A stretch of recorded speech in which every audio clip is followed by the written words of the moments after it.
Hello friends, so welcome back to my channel. Today we are going to see what are DML operations in SQL Server. So as usual, the agenda would be understanding DML operations and then practical demo.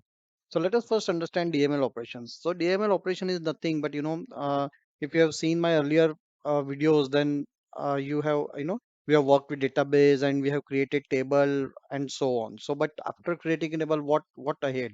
So we need to insert, update, and delete the data from these tables, right?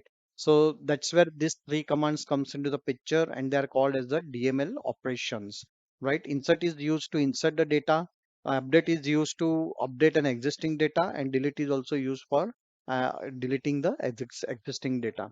Okay, so these are the three commands in DML operations majorly, right? And there is one more called as a truncate. I will talk throughout the video after end of the video about the truncate. Okay, so let us not waste time and let us jump into what are DML commands. Okay, so let me first create a table for you.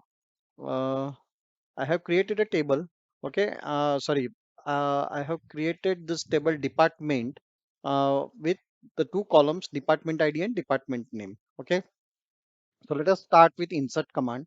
So how to insert a data into a table, right? So if you refresh this table, you can see here there are two columns, department ID and department name, and we want to insert records into this table, department ID and department name. Okay. So the statement goes like that: insert is a command, and into is a clause that insert into, and then you need to specify what table name. So we specify that please insert the records into department table, and then we need to specify this column. Now even if you don't specify the column, it would work, but then it has some drawbacks, and it's not considered as a good practice, which I would show you during the video. So let us first understand how to insert the with column names. So insert into department ID, department name, and then with the help of value clause you can specify the values by comma separated for each column. So one would go to department ID and department one would go to department name. Okay. So this is the basic syntax for inserting a data into the table.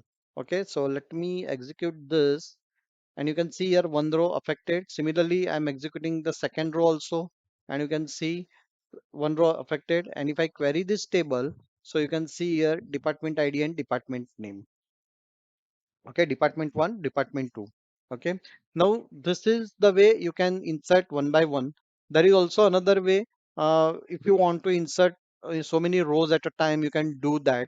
The only difference is the basic syntax remains the same: insert into department, department ID, department name values, and then you will have to specify the set of values. That is, for each column you will have to specify the set of values with open and close bracket. So this open and close bracket means one set of value, then this is second set of value, this is third set of value, and each should be separated by a comma. Okay, and then within that bracket, for each column, again you need to specify the values with the comma separation. So basically there are three set of values, 3, 4, and 5, with department 3, department 4, and department 5. When I execute this statement, it will insert three rows at a time. And when I query the department table, you can see department 1, department 2, department 3, department 4, and department 5, and so on. Okay, right? So I hope you have understood, right? So this, in this way you can insert the values into the department table. Okay, I have shown you both the ways of right. Okay, now let us understand what I was saying, why you should use in this way only. So I have created one more table called as employee ID, department, and designation. Okay, these are the columns, and you can see department is also varchar 15, designation is also varchar 15. So let me first create a table. I have created a table, and I am now inserting a record. Same syntax: insert into employee and then values, and then I'm specifying 1 and 2. Okay, so you can see here, now I have not specified the column names. So what happens, this will work as an one-on-one mapping. So one would go to employee ID, second value would go to the second column, and third value would go to the third column. Okay, now there are chances, that someone mistakenly, if you have so many columns in a table with the same data type, then if they are both neighbors of each other, then it may be possible that if you interchange the values, then there are chances that the wrong data is generated.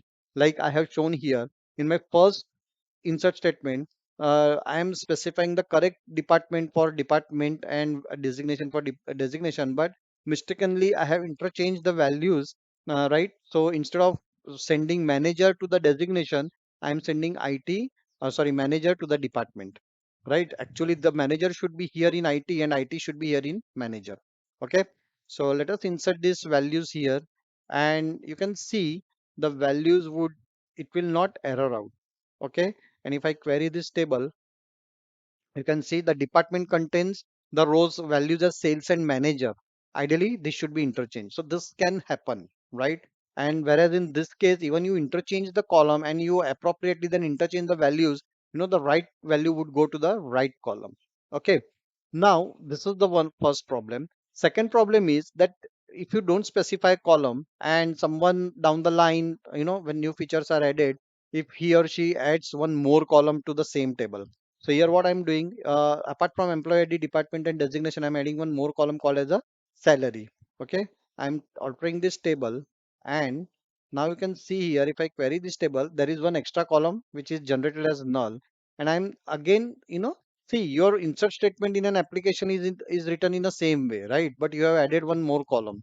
So when I try to execute this, you can see here column name or number of supplied values does not match the table definition.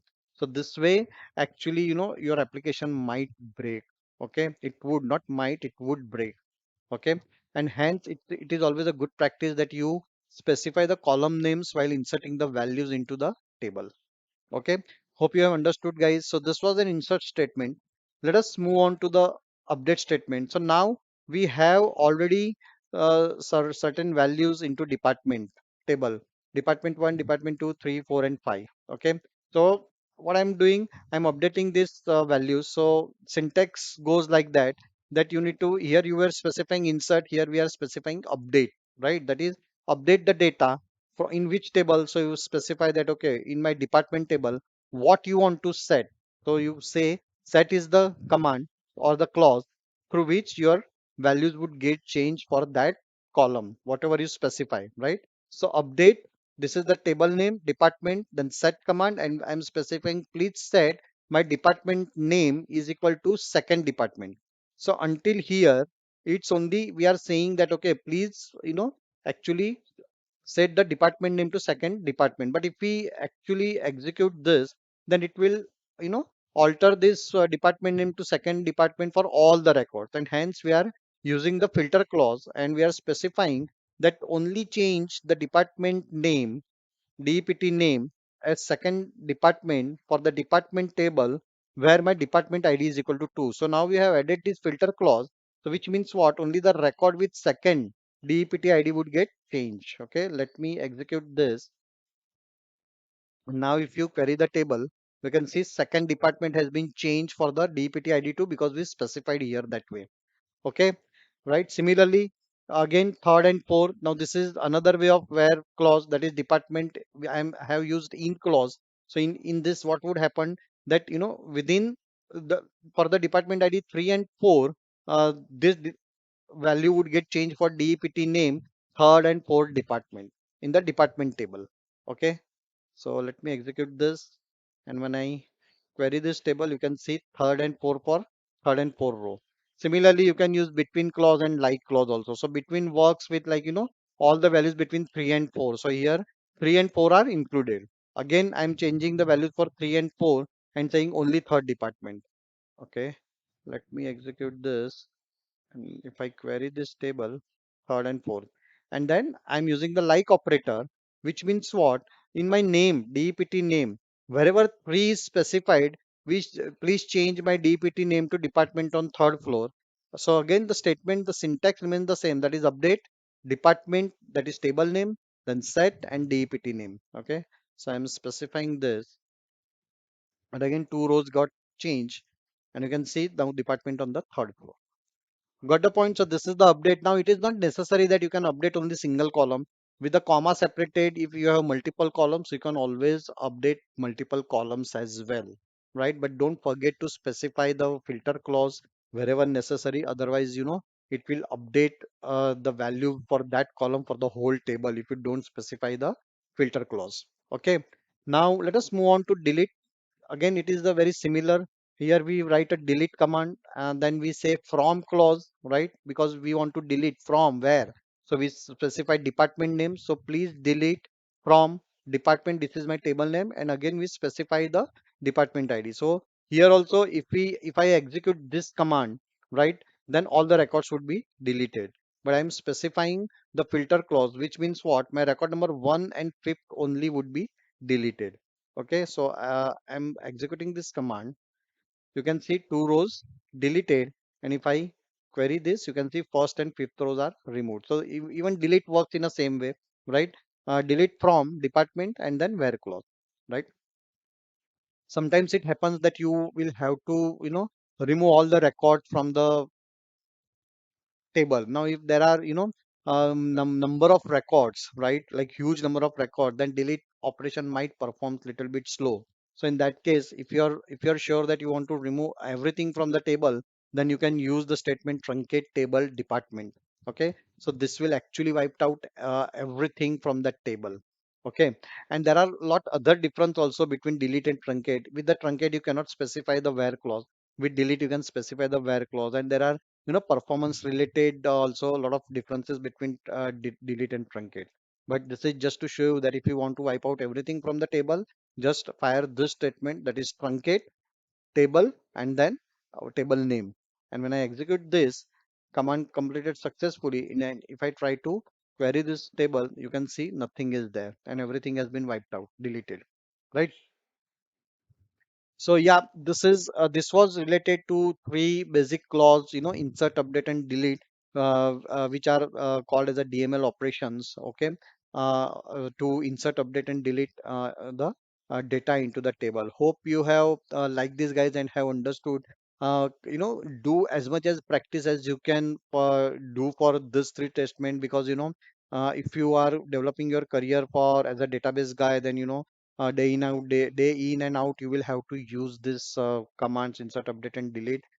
Sometimes they would be little bit complex also with joins and so on. Okay, so yeah, that's it for today. As usual, please don't forget to subscribe my channel. Also, please don't forget to press a like button, which actually motivates me to create new and new videos for you guys. Okay, so that's it for today. Thanks for watching it. Meet you next time with next topic. Till then, bye and take care.